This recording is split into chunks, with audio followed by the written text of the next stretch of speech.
Eric Clapton was called God by his fans. He was the best guitarist in England. Then he saw Jimi Hendrix play one song in a London club, and everything changed. What happened next shocked the music world. It was October 1, 1966, at the Polytechnic of Central London. The venue wasn't fancy, just a college auditorium that hosted concerts for students. But that night, it was packed with some of the biggest names in British rock. The Who were headlining. Cream, Eric Clapton's new supergroup, was also on the bill. The audience was full of musicians, journalists, and fans who knew they were witnessing something special. Eric Clapton arrived at the venue feeling on top of the world. At 21 years old, he was already being called the best guitarist in Britain. Graffiti all over London declared, "Clapton is God." He'd played with the Yardbirds and John Mayall's Blues Breakers, and now he was in Cream with Jack Bruce and Ginger Baker. They were going to revolutionize rock music with their blues-based power trio sound. Clapton knew he was good. More than good, he was the standard by which other guitarists were measured. When British musicians wanted to know if someone could play, they'd ask, "Yeah, but is he as good as Clapton?" The answer was usually no. That night, Clapton was backstage, tuning his guitar, preparing for Cream's set. Someone mentioned that there was an American guitarist in the audience that Clapton should meet. His name was Jimi Hendrix, and he'd just arrived in London a few weeks earlier with his manager, Chas Chandler, formerly of the Animals. "Never heard of him," Clapton said, not particularly interested. American blues guitarists came through London all the time. They were usually good, but Clapton had studied with the best. He didn't think some unknown American was going to show him anything new. But Chas Chandler was persistent. He'd brought Jimi to London specifically to introduce him to the British rock scene. He knew Jimi was special, but he needed the British musicians to see it too. So he'd been taking Jimi to every major venue, every happening show, waiting for the right moment to let people see what this young black guitarist from Seattle could do. "Let him sit in for a song," Chandler suggested to the promoters. "Just one song. I promise you won't regret it." The promoters agreed, mostly because Chandler had credibility from his time with the Animals. So during a break between sets, an announcement was made. "Ladies and gentlemen, we have a special guest tonight. All the way from America, please welcome Jimi Hendrix." Most of the audience had never heard of him. There was polite applause as Jimi walked on stage carrying a white Fender Stratocaster. He was wearing flamboyant clothes, colorful, patterned, nothing like what British rockers wore. His hair was a huge afro. He looked exotic, unusual, almost alien to the London crowd. Backstage, Clapton watched with mild curiosity. He'd seen flashy dressers before. It didn't mean anything. The guitar would tell the real story. Jimi plugged in, adjusted his amp, and then asked the backing band, "You guys know Hey Joe?" They nodded. It was a recent hit by The Leaves, a fairly simple blues rock song that most musicians knew. "Let's play it in E," Jimi said, and then he started playing. The first notes that came out of Jimi's guitar stopped every conversation in the room. It wasn't just loud, though it was loud. It wasn't just distorted, though the distortion was unlike anything anyone had ever heard. It was the way Jimi moved his fingers on the fretboard, the way he bent strings, the way he used feedback not as a mistake, but as a musical tool. Clapton, who'd been casually watching from the side of the stage, straightened up. His expression changed from mild interest to focused attention. Jimi played the opening riff of Hey Joe, but he played it with so much feel, so much emotion, that it sounded like a different song entirely. His voice, when he started singing, was smooth and soulful, nothing like the aggressive blues shouting that most British rockers did. But it was the guitar solo that changed everything. When Jimi launched into his solo, he didn't just play fast notes or show off his technique. He told a story with the guitar. He made it cry. scream, whisper, and wail. He used the tremolo bar to make sounds that seemed impossible. He played notes behind his back, not as a gimmick, but as a natural extension of his performance. He played with his teeth, and somehow it still sounded musical. The audience was transfixed. Musicians who'd seen hundreds of guitar players were standing with their mouths open. This wasn't just good. This was something entirely new. Backstage, Eric Clapton had gone pale. Pete Townshend of The Who, standing next to him, later said Clapton looked like he'd seen a ghost, or worse, like he'd seen his own obsolescence. The song lasted about 7 minutes. When it ended, there was a moment of stunned silence, and then the place erupted. People were screaming, applauding, some were crying. It was the kind of reaction usually reserved for the Beatles. Jimmy smiled, waved, and walked off stage like what he'd just done was perfectly normal. Backstage, Clapton didn't move. He stood in the same spot, holding his guitar, staring at nothing. Pete Townshend tried to talk to him, but Clapton didn't respond. Finally, Clapton walked to a corner of the backstage area, sat down on an equipment case, and said to no one in particular, "I'm quitting the guitar. There's no point anymore." Townshend thought he was joking, but Clapton's face was serious. He wasn't being dramatic. He was genuinely devastated. Jimmy Baker and Jack Bruce, Clapton's bandmates in Cream, found him and tried to talk him into going on stage for their set. But Clapton was in a daze. "Did you see what he just did?" Clapton kept saying. "Did you see that? I can't do that. I've been practicing for years, and I can't do what he just did." This wasn't false modesty or fishing for compliments.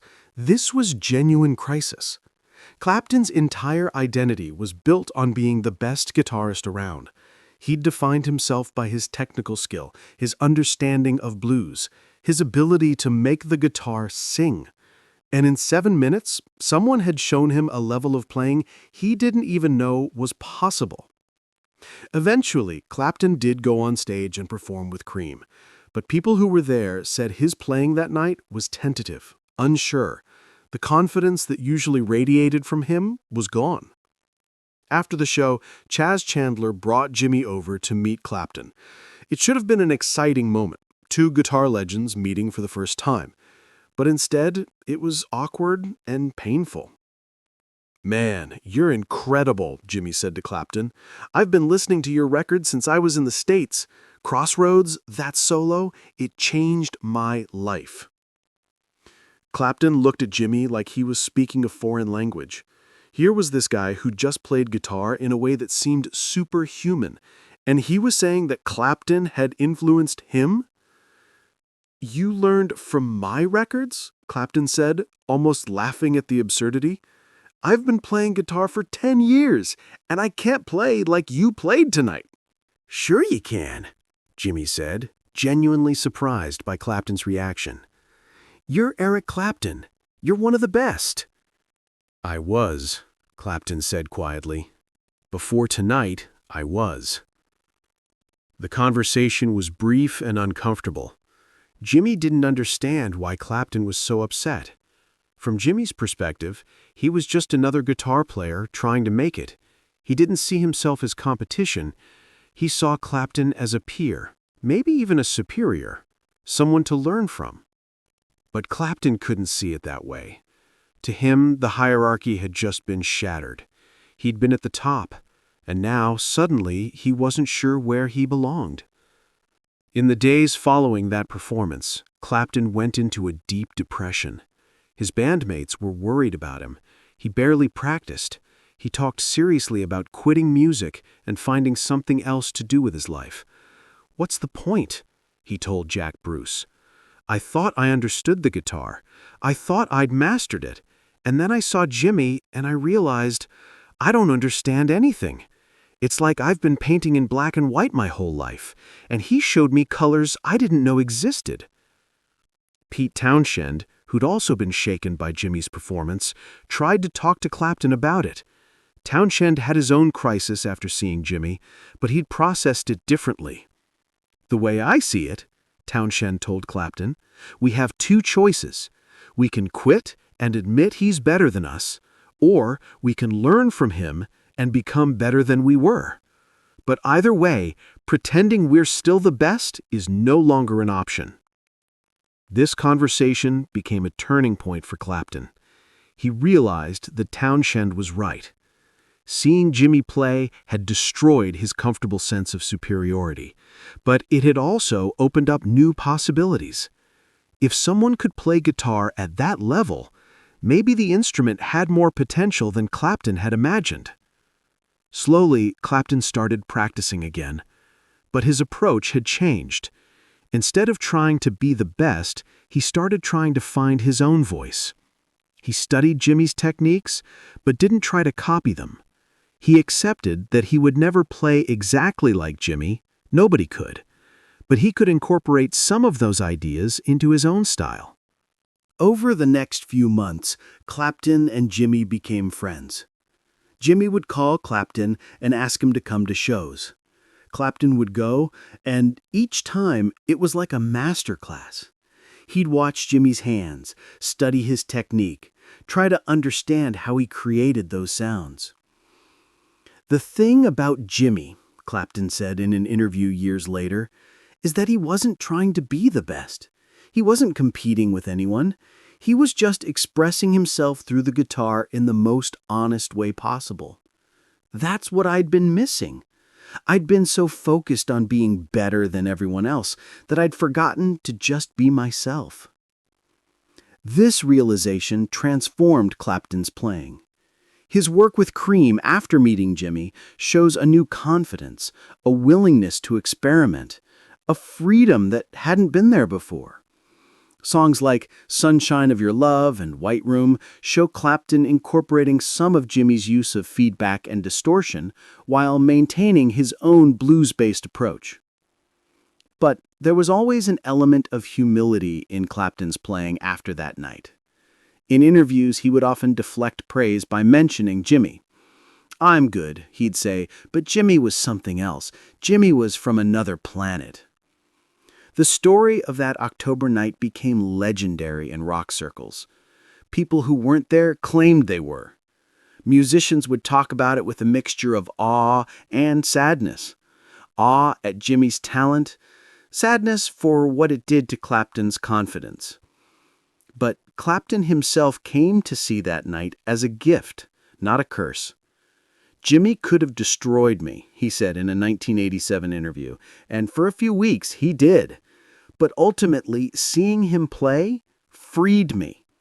It freed me from the pressure of being God, from having to be perfect all the time. Jimi showed me that the guitar was bigger than any of us, and that was actually a relief. When Jimi died in 1970, Clapton was devastated. He'd lost a friend, but more than that, he'd lost the person who challenged him to become better. At Jimi's funeral, Clapton didn't speak publicly, but people close to him said he was inconsolable. In the years after Jimi's death, Clapton would often talk about him in interviews, always with deep respect and a touch of sadness. He'd tell the story of that first night, sometimes changing details, but always emphasizing how it had changed him. "I was arrogant before I met Jimi," Clapton admitted in a 2004 interview. "I thought I knew everything there was to know about the guitar. Then Jimi played one song and showed me I knew nothing. It was humbling, and I needed to be humbled." Clapton went on to have one of the most successful careers in rock history. He became a legend in his own right, creating iconic songs and guitar solos that influenced generations of musicians. But he always maintained that Jimi was better. "People still call me one of the best guitarists," Clapton said late in his career, "and that's nice, but I know the truth. I saw the best guitarist in the world play in 1966, and his name was Jimi Hendrix. Everything I've done since then has been in his shadow, but it's a good shadow to stand in." The night Eric Clapton saw Jimi Hendrix play Hey Joe for the first time changed British rock forever. It ended the era of comfortable superiority for British guitarists. It forced everyone to raise their game. It showed that there were levels of playing that nobody had imagined. But more than that, it showed Eric Clapton something important about himself. It showed him that his worth as a musician wasn't about being better than everyone else. It was about being true to himself, about expressing his own voice, about using the guitar to communicate something genuine. Jimi didn't make me quit guitar, Clapton reflected decades later.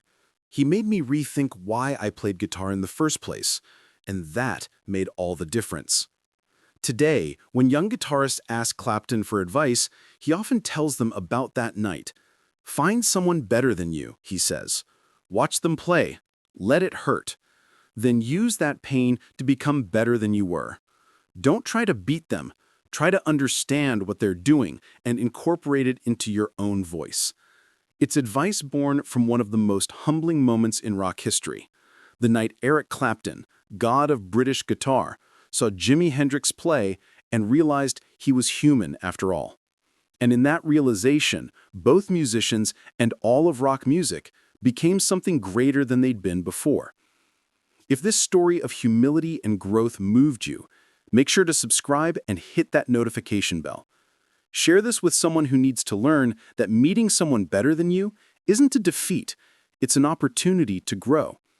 Have you ever had a moment that humbled you into becoming better?